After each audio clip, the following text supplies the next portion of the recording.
everybody? You're tuned in with Vitamin D with the T, and it's your girl D. And today we are going to be having a wonderful special guest, and today we're going to be spreading awareness, and we're going to be keeping it real. So please, y'all, say hello to my boy Derek. Hello, hello, hello. And he repping. What you got on today, Derek? I love that outfit. Representing Chicago, representing the home. Okay, then. So that's where you from? I grew up in Chicago, but my dad was in the military, so I kind of have a few places I call home. Okay, then. But Chicago's where I mostly grew up at. But I've lived a few places, just Colorado, Germany. Oh. I've been all over the place. It's kind of one of the privileges of having a military power, I guess. Okay, got to see then. the world. Right. So what was your favorite place to live? Chicago. Chicago. Okay. I love Germany. I was young growing up over there. I loved it over there. I didn't want to come back. You didn't? Just the vibe over there. I was young. You didn't hear about all the drama and stuff you do here in America. Right. So everywhere I lived, I loved it. Okay. So basically, you just make the best of any situation that you're in. Met a lot of cool people, friends I'm still with to this day. Everywhere I live, so traveling and make you do what you make it what it is. Okay, then that's awesome. So when did you move to Cincinnati and stay here? I moved to Cincinnati probably about 21 years ago. I had a buddy of mine that lived here, and I actually came up here just to kind of visit him. Okay. And I never left. Oh, for real? I never left. Oh, so you came on a vacation and it turned into a staycation. And I've been here 20-something years. Okay. I guess I kind of just like the vibe of Cincinnati. It's kind of slow and just different. Right. You know what I mean? It's just different. I could relax and I've been here. Okay, then. I love that. Another home, I guess you would call it. Right. So this one your second favorite. Cincinnati your second favorite. Hey, this is home. Okay, then. I love that. So tell me a little bit about your childhood. It seemed like you moved around. Your parents your father was in the military. What did your mother do? My mother, she was in the military at first. She got out and kind of did her own thing with just retired and chilled. Okay, then. So she lived a good little life. She lived a good life. My parents were separated, divorced. I grew up in Panama. I was born in Panama. Florida or Panama, Panama the country? Okay. Panama, the country. I was born in Panama. And, they kind of split time with us. And so I lived everywhere. Right. So you not only did you get to travel, but you had two parents traveling, so you just... I was everywhere. Yeah. And they were unfortunate. I don't never remember them being together. Okay. But then, they both loved us too. I can relate to that. Both loved us equally, so. And plus, I got to see different parts, traveling. Right. Sometimes we don't understand things, but everything happens for a reason. Everything happens for a reason. And I don't regret growing up with split parents or whatever. Right. Okay then. That's awesome. I love that. So, you telling me about your childhood and your mom and your dad separated. What caused the separation? Or that I don't know. Okay. That I don't know. They never really even talked about, Was it ever beef or was it always cordial? Always respect? It was respect, growing up, with split parents go through, They human. We are all human. Issues and, nothing. I had my business in. If I did stick my business in, I was told to, get out the business. Right, as we should be. Right. We ain't got no business in there. Right. So, I have no idea. I never really asked. Okay, then. Never really asked. Well, my thing is, that's good, but that's good, though, the fact that you did not know. My thing is, our kids don't need to know what's going on. They don't need to know grown-up stuff. So they did their thing. If it was really that important, I would have asked. Right. And it wasn't. And they did their thing because you have so many positive memories, you know what I mean, for your childhood. So that's awesome. Right. So let me ask you, was there anything in your childhood that maybe wasn't so... that didn't just make you smile, or was it anything? I mean, growing up, I guess everybody goes through points in life where, life's it's not gravy. Right. Everybody's gonna have their ups and downs in life. Personally, me, I don't think there was nothing major that, impacted me to maybe what led up to things, I guess. Okay. Nothing, just normal growing up, childhood, Right. tribulations. Right. But nothing major. Human stuff. Human stuff. Life. Okay. Life. And so when you say led up to what, like, and we talked a little bit before the interview, and Derek, he used to suffer from alcoholism. So is that what you mean? Like, nothing really in your childhood was bad enough to help you lead up to that? First of all, I think you said this. What did you say about alcohol? No, I was because you were saying, because I was asking you, like, well, was there anything that bad happened in your childhood? You was like, no, I just had a regular childhood, and nothing bad happened to help lead up to the things that I did. So, like, what do you mean? Like, or do you refer to that? I caught it up to, like, it was, first of all, I was just like, I still have an alcohol disease, never goes away. Okay. So it's just like, it's under control right now. Okay.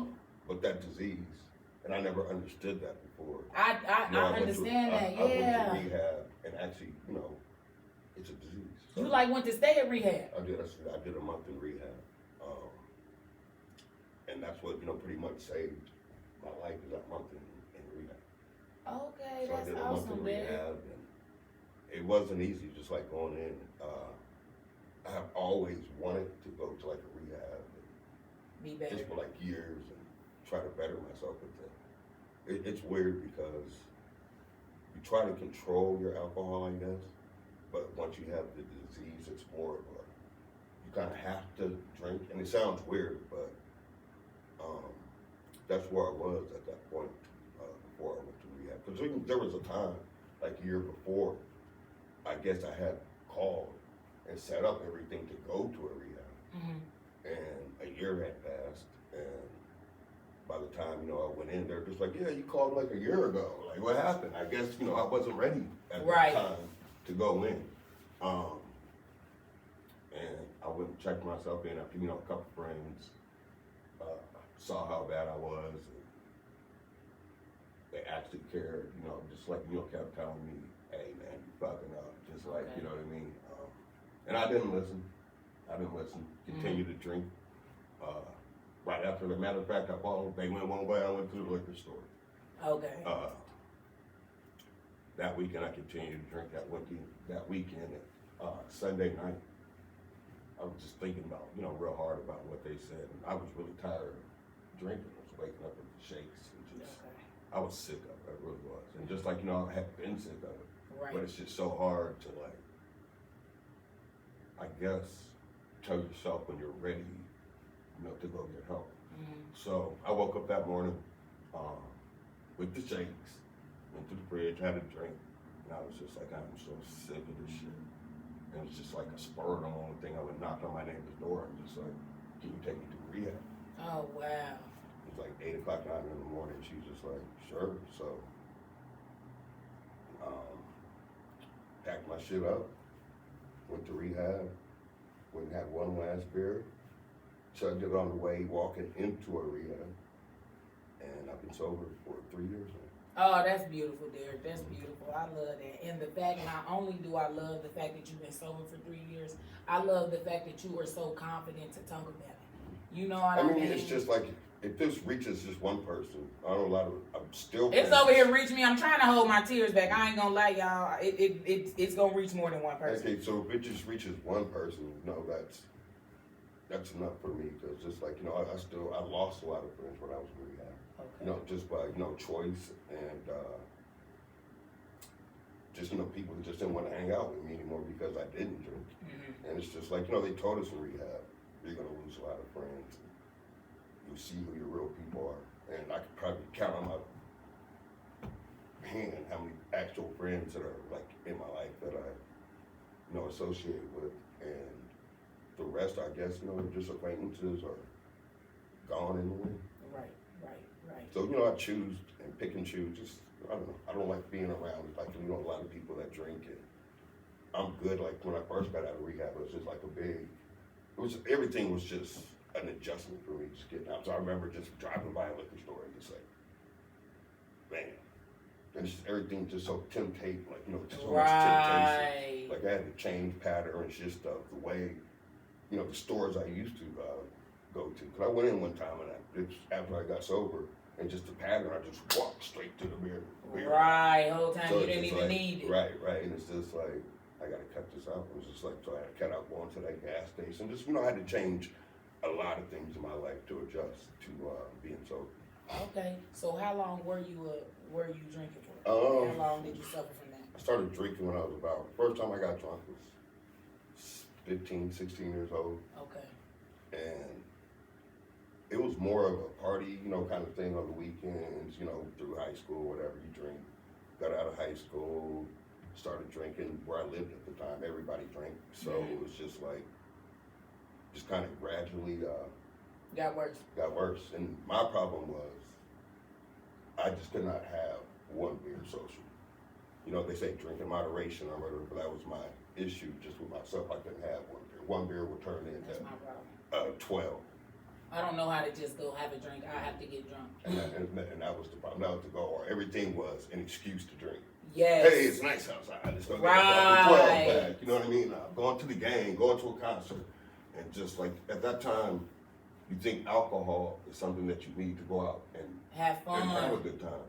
And it's just like, I remember just drinking, being shit-faced, waking up in the morning, wondering, first of all, how I got home.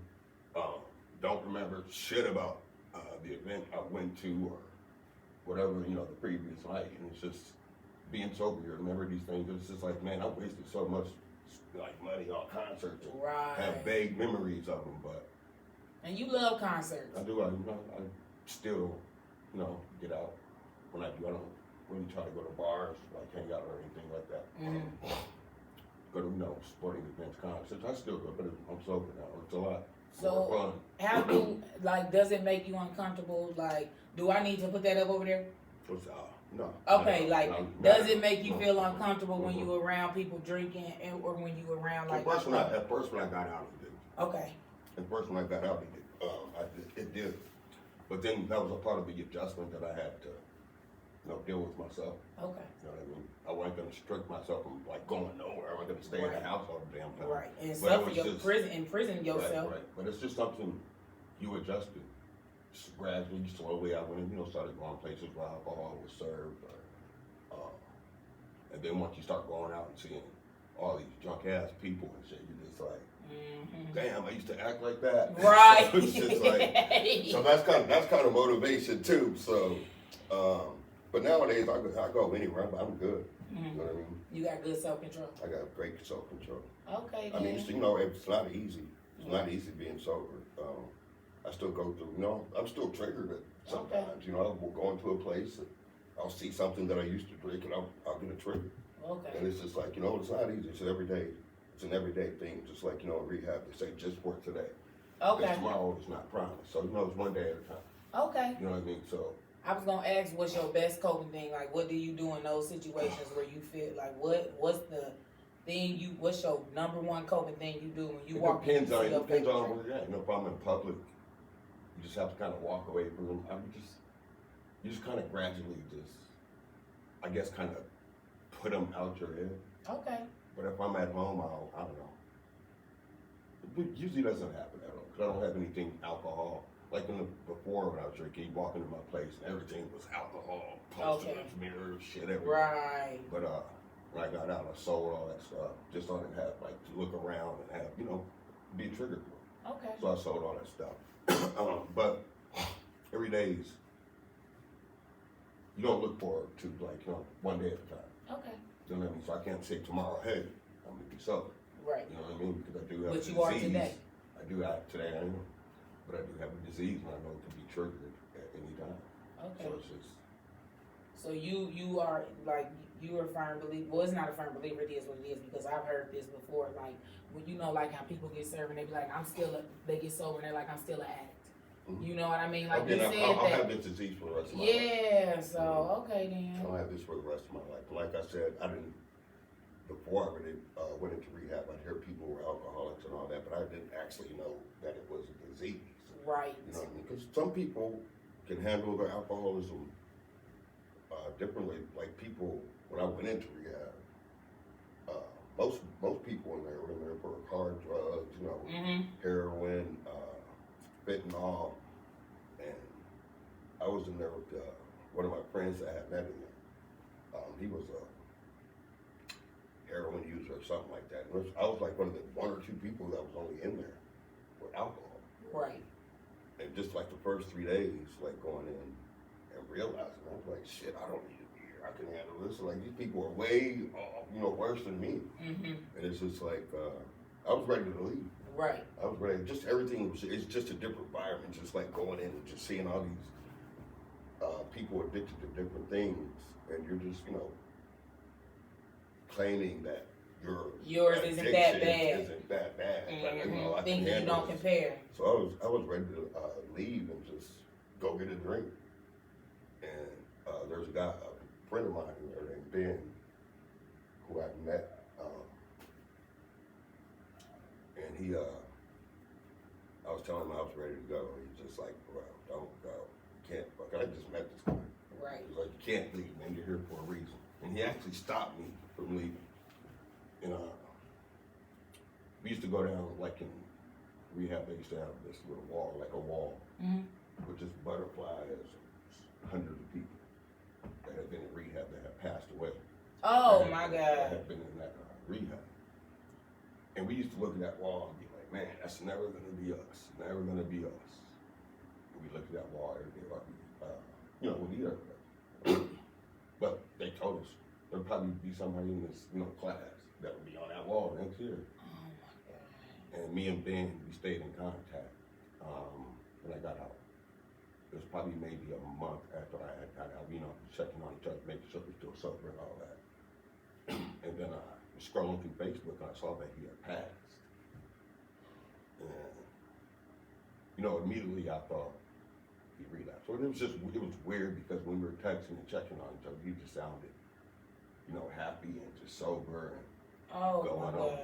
And it's just like, that was the first thing I thought. It was like, damn, maybe he had relapsed or something. But, a few weeks later, they got his autopsy, and he had told me in rehab that he had some kind of heart condition, and that it wasn't from drugs. So, rest in peace, Ben. If he wasn't there, I still call him my angel, because if he wasn't there, I damn sure would have walked out of that rehab. Rest in peace to Ben. Yeah, rest in peace. He saved my life. Man. And the thing is, that's another, like you said, you want, like, even if this video just touches one person, motivates one person, like, y'all, this is real life right here. You know what I'm saying? Like, I need to take this serious too. Like I said, I suffer from, I smoke. I feel like I need to cut back on smoking as much weed. Like, I feel like I smoke so much weed just trying to achieve something in my mind that I don't get. You know what I mean? Trying to take the pain away. Like, I still smoke weed every day, and you ask me, like, what do I do to cope? Like, now that I quit alcohol. And I smoke weed. Did you used to smoke weed? I smoked weed. Now, let me ask you this. Do you feel like you smoke more weed Oh, of now course. that you Of stopped? course. Of course. Because like you said, the vices are just like when I do have triggers. Mm-hmm. That's true. I smoke weed and it helps. I agree, because I used to smoke cigarettes. I used to smoke cigarettes, and I used to smoke, I go from one addiction to the next.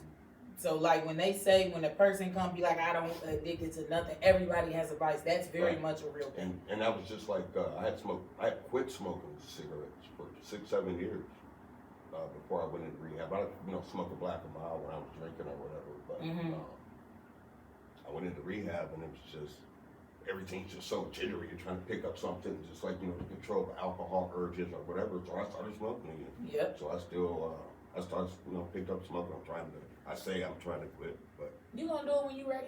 Yeah, exactly. You but gonna it's do just it when like, you ready. I have to have, like, some kind of vice. Yep. I don't have to, but that's just something I'm working on with myself. Mm-hmm. Cigarettes would definitely be the first thing that I cut out. And I am working on it. Yeah.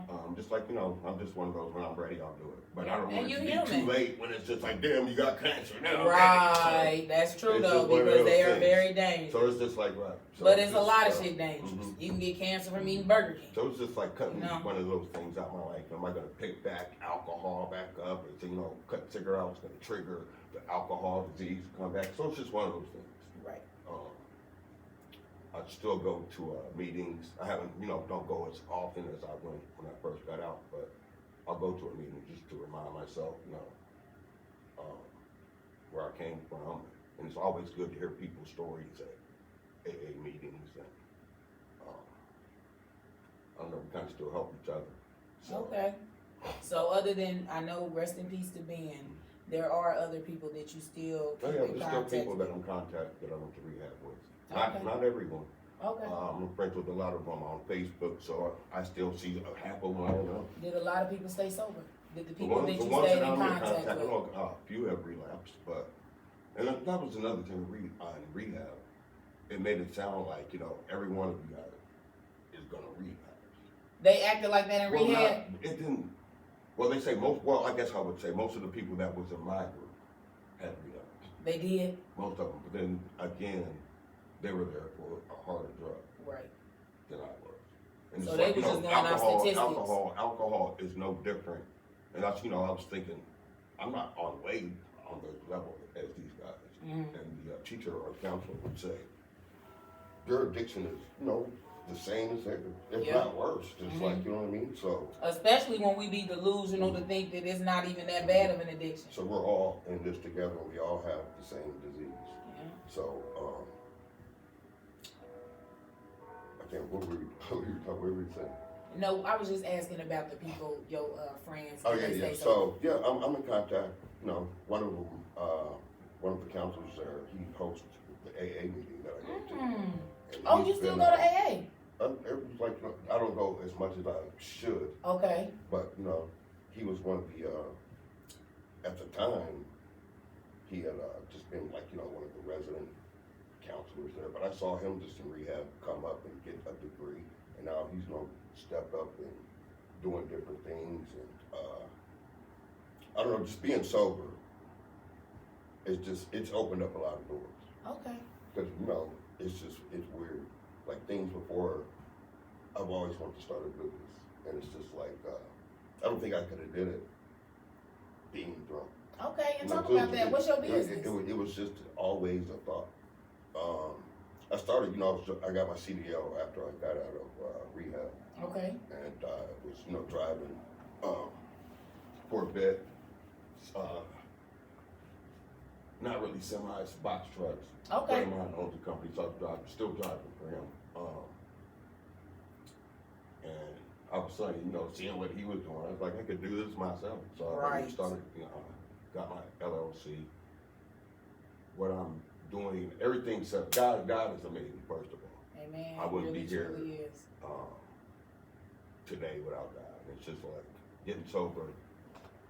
My relationship with God has improved. Like my mom, my stepmom, and my dad are both. My dad was a preacher. My stepmom still is in the Word of God. She's a preacher. She still preaches. Mm-hmm. So I was brought up, in church. I knew all about God and the Bible. Okay. And at the time, I don't know. I guess when you're growing up, you're kind of being forced to go by, the religion or whatever that they follow. I 100% agree. And I don't go to church every Sunday, but I'm still religious. I still pray every day. Same. There's just a lot of just religions. I just choose to have my own personal relationship in that. But asking God just like to help me with this business, God has opened up everything that I have asked for. Everything, 100%. That's So awesome. it's turned me into a firm believer that, there's a God up there keeps me sober every day. I pray to him every day and ask for strength to keep me sober. Mm-hmm. And the doors have just opened. Now everything's open as far as the business. Now it's just me that's holding myself back for actually getting to work with the business. Okay. And that's just me being lazy, but But you hold yourself accountable. holding myself. So That's now 100, everything, you know better. holding myself back. Okay. That's that's me. I hold myself back with a lot of stuff, but it's just the timing. Yes, I agree with that. I'm still making money, so. Right. But I'm gonna challenge you. Working for myself, but. Right. I'm gonna challenge you just to take that step. I'm gonna be texting you every now and again, like, what's up with your business? Because I'm gonna do it too. Cause I know it's see you things got that I your need to set do. up here? Yeah, but it's still things I need to get together too. I want to Okay. start making money off of my show.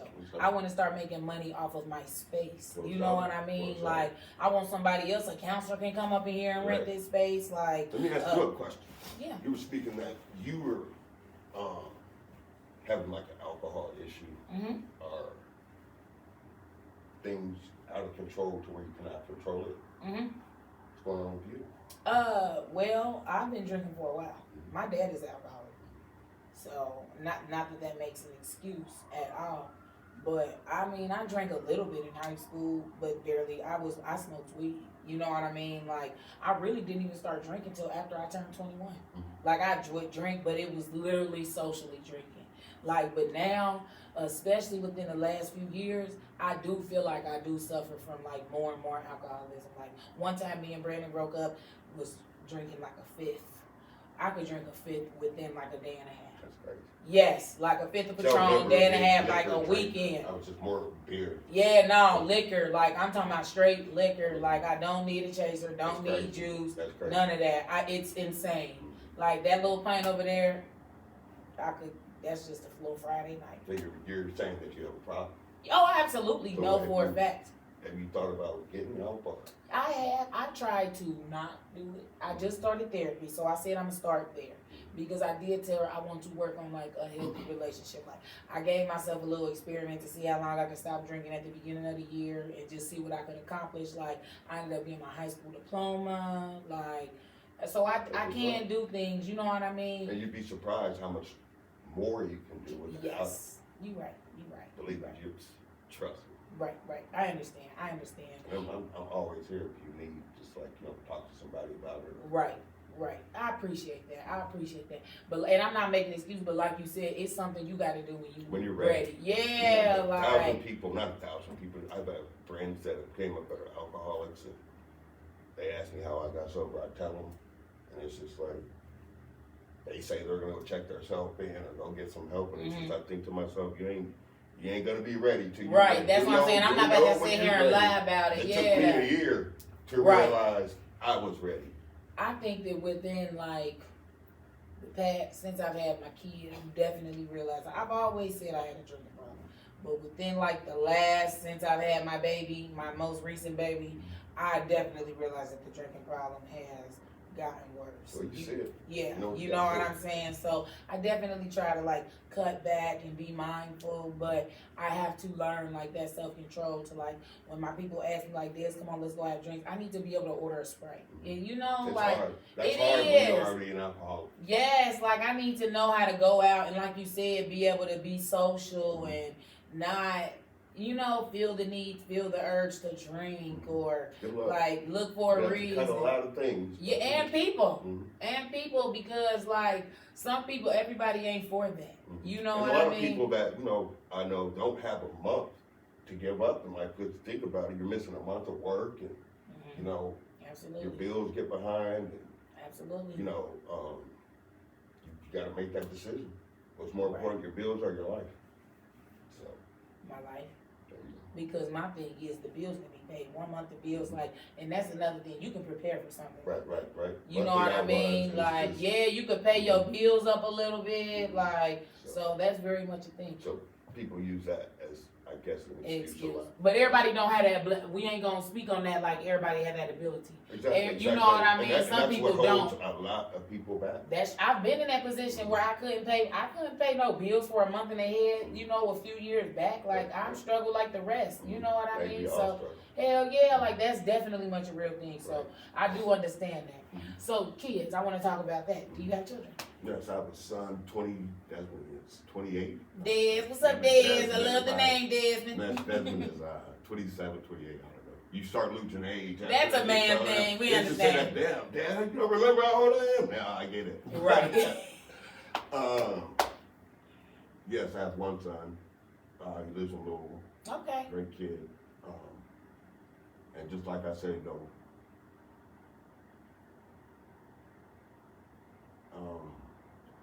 just part of alcoholism, just growing up with a kid.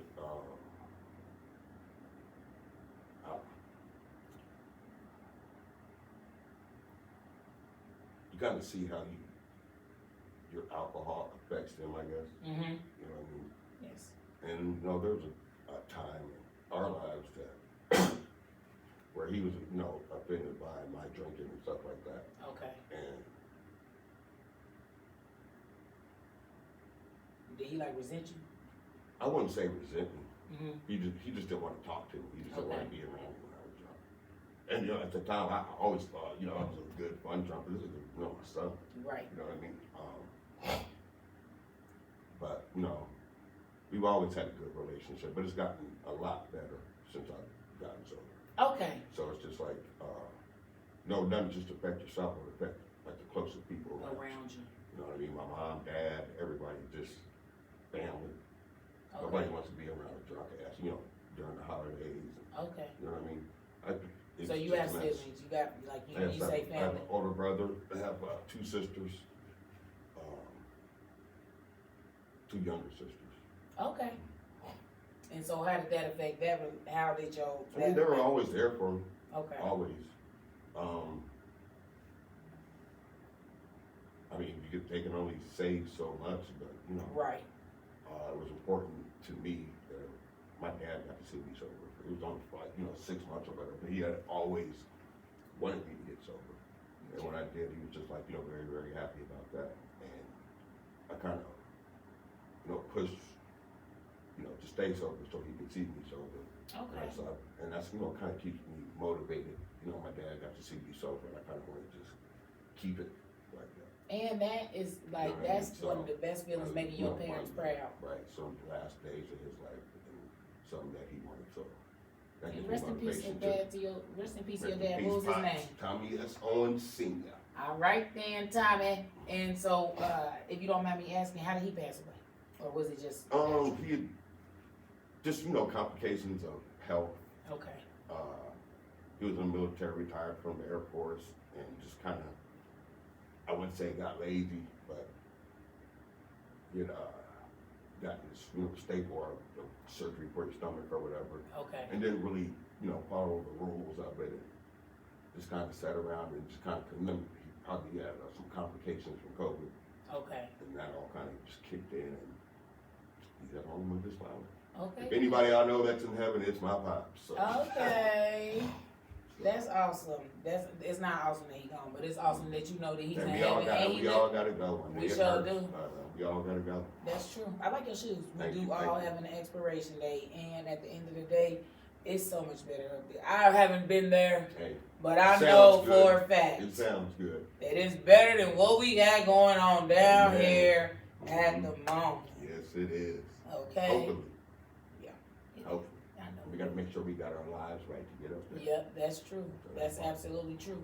And I'm a firm believer of, like, sometimes, like we said, everything happens for a reason. We don't always understand, but I'm a firm believer of when it's someone's time to go, It's time to go. and they've done their duty. It's time That to go. we've done our duty that God put us here for. We are all here for a purpose. You know what I'm saying, Derek? Like, your purpose could have been to touch the world and make a world a better place and tell your story. You know what I It's just mean? amazing. I was just thinking about that the other day. You just see somebody walking down the street in a damn rock or something. Right. Smiles on him, and he was like, damn, what a coincidence. It's Yeah. like, that was their day.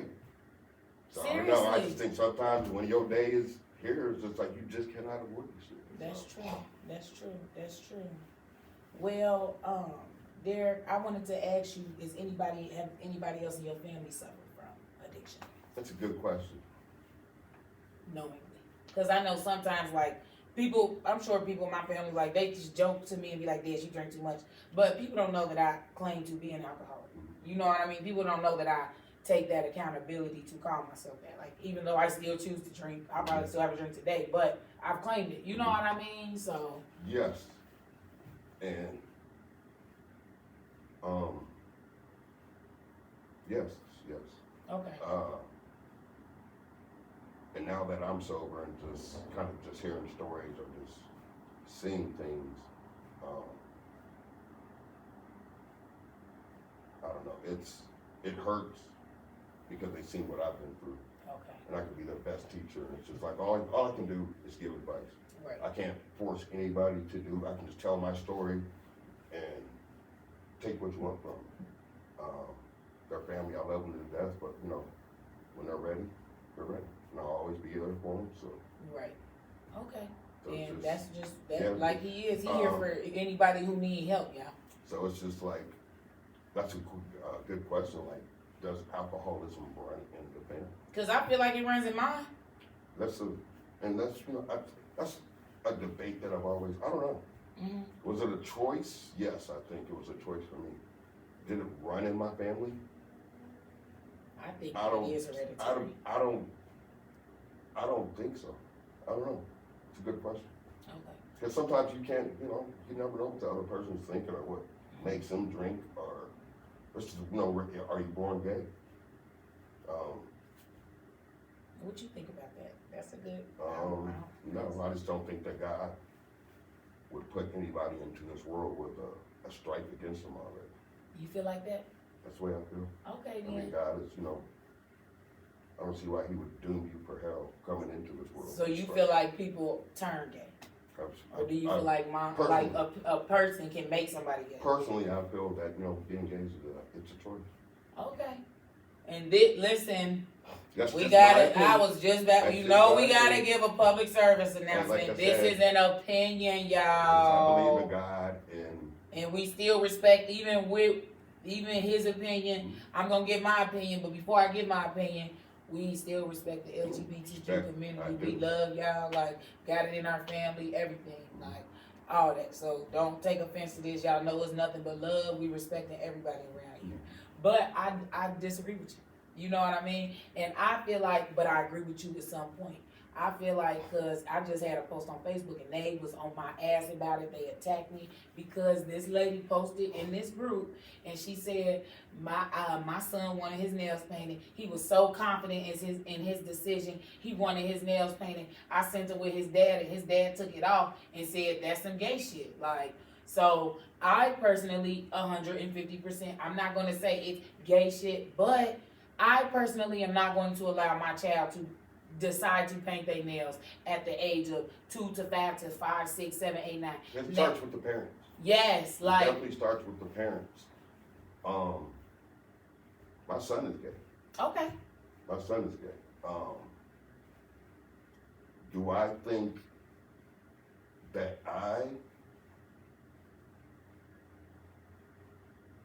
that's kind of just a subject. I don't know. I always think about that. Mm-hmm. Was he born gay? I don't think so. Okay. Was there influences around him that made him gay? Has he been gay since a young age? Has your son ever dated a woman? He's never dated a woman. Your son was born gay, probably. I disagree with that. You know? I think, you know, some of the influences or things you watch these days can influence being gay. Agree. They forcing it down people's throat. There you go. I started seeing it in my son. He didn't think I knew. Okay. But, you know. And how early though? Probably about 12, 13. Okay. So before that you didn't see no signs? Not really. But it's never bothered me that he was. Okay.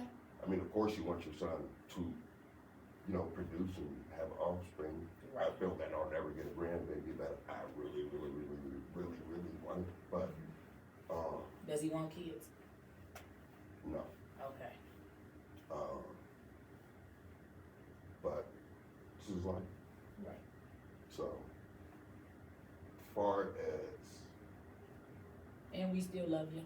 I love my son to death. Like I said, I got my son back 100%. He is the grown man. He chooses to do what he does. Yeah. I got his back 100%. To the end. To whatever he does, I got his back. So. Okay. And is he in a relationship? He has been Okay. with his man for we've been together for a minute, 4 or 5 years. Good kid. They plan on getting married. Oh, congratulations. So they're engaged. Engaged. Oh, that's So, beautiful. And I support it. You know, I may have my beliefs on what I feel, but we human. We have our feelings. They have their feelings. It's about respect. Mhm. And I just want to just also throw that out there too, y'all, because we live in such a sensitive world now to where the LGBTQ community can have their, opinions. And I'm not taking it from y'all. People are cruel out here in this world. But I just want to sometimes I want to sit down with somebody open this gay that where we both can discuss it. They This is can my give first their time actually really openly, I saying myself was that. okay. There's nothing, I have nothing to be embarrassed about, but I kind of Absolutely not. I don't know. I guess if you ask, I would say, but I've never really publicly discussed it. Okay So then. there you go. Well, he didn't came out of the closet of telling his son, So about there you go. that. Like it's something for new experiences for everybody. And how do it feel? It feels good. Okay. So I'm gay, son. Okay. And his name is Dad. You silly. Dad. I love you to death, son. So do it. I love you too because I just love everybody. That's funny. But yeah, like I said, y'all, this is just a respect thing. But I personally like just kind of going back. I don't think that some people can make gay. Some people are genuinely born gay. Like my cousin Kyle, that nigga was born gay. Like from a very and I tell this, and he had the nerve to not come out to his mama until he was like 19. And my auntie Louis, she was like, "Nixie Pooh, can you believe this?" I said, "Yes, I can." I said they come out to. He was what, maybe 20, 21? Yeah, they do it when they ready. Me, anyway. But Exactly. I've known the whole time. I'm sitting here like, Exactly. damn, this nigga ain't never had a girlfriend. Right. Like, come on. Like, And my cousin will get smart with you in a heartbeat. Like that's how he been his whole life. He's true to himself. You know what I'm saying? But the thing is, like, he don't change who he is. Cal don't change who he is. Like, even which is perfectly fine that he do that. But that's why I feel like some people are born gay. Now, when people be like gay and then they pick and choose when they want to go back and forth, like how a person will go be a woman, a person can have a bunch of money, go decide they want a bad breast, but then decide, oh no, I don't want to do this anymore, I want to go be a man. Like that to me is when you was confusing when somebody made you gay. You know what I'm saying? And that's why you're not born gay. Right. Okay then. All right. Okay. It's Stop. a choice. Right. And he feel like it's a choice. So, And but hey, that's just me. right, exactly. Don't be. And there's nothing wrong with it. We all out here making choices. Right. So, and there's literally nothing wrong with that. So, I love Be that. you. Be you. Be who you are. Period. Don't hide for nobody. Be yourself. You ain't Okay. got to exchange or adjust for nobody. Be you. Be happy. Exactly. Life is short. Okay then. So I just want to go back to ask you that. Growing up, would you have allowed, even though you know Desmond's gay now and he lives his life, would you have allowed, in that story I'm telling you, would you have allowed him to keep his nails painted if he came to your house? Not until he was 18. That's how I feel about it. I feel like when you were a kid, because I'm going to teach my kid, even if you wake up and say, Mama, I like, if Bentley was like, Mom, I like boys. You can like boys, but you're going to stay true to Bentley. You're going to be Bentley. Bentley like action figures, you're going to keep liking action figures. Bentley, you're wild. You can't force him to do something that he's not, though. Yeah, you're right. No, But dude. I do want to teach my kid to be confident in who he You is can do because that. a lot You of can do times that, when but people they gonna do what they're gonna want to do behind your back anyway. I agree. Now that is true. So. That's true. So I'm not gonna speak on that because I've only been a mother for 6 years. So sometimes everything, like for instance, everything I said can happen to me has happened to me. I mean, I've always You know? just supported my son, just 100, just with anything he's wanted to do. So. Okay, and that's beautiful. That's beautiful. It's beautiful to have a parent like that. So as we wrap it up, is there anything, Derek, you just want to tell people? I know you said like if it just touches one person, but you got good information. Will you come back on my show one time? Anytime. Okay then. Okay. Anytime. So what's something just a message, something positive you want to tell people just struggling, not even just fighting addiction. It could be somebody, we focus on mental health here. We focus on depression. We focus on happy thoughts, good, so we focus on all that. Any message you want to give? Just, I don't know if you feel like you need the help. I know it's not easy, but there's help out there. Okay. Get yourself some help. I'm here. I'll And leave I'm my social media if you want to contact me, talk to me about anything. I'm here. All I can just tell you, like you pretty much heard my story, but you know when you're ready. Life is short. Be who you are. God is up there. He answers prayers. Keep your faith in God or whoever you believe in. But Right. there's hope. There's hope out there. Every day's not easy for me. Some days are easier than others, but be 4 years to December 6th, and I just plan to keep going every year and see what happens. Okay. That's awesome. God is so good. Amen. he almost brought me to tears a few times, like when he was talking about being like that. And And then just being real. yeah, like, and then in the beginning when you were just telling the story about like I'm tired, like I'm waking up with the shakes and shit. So You know, like I said, when you're ready. You start drinking, you just like your body will tell you. yes, you start just tired of regurgitating, drinking, and just like your body will tell you, I'm sick of this shit. right? Listen to your body. Okay, Listen to your mind. You'll know. okay, and And also believe be me, you. it's a beautiful damn thing being sober. I fucking love it. So Okay, all right. Well, I love that for you, dear. I And appreciate again, you having me on. thank you. I was just gonna say, I just want to thank you so much again for coming onto my Anytime, show anytime. and just taking time out of your day because, like you said, you busy. Mhm. You know what I'm saying? You are a busy Anytime. man. He works very hard, y'all, and he took time out of his day to come be on Vitamin D with the T. So y'all, please like, share, and subscribe to my channel. Make sure y'all are tuning in on all platforms wherever you listen to your music. You can hear my podcast, and it's your girl D. And thank you so much for tuning in.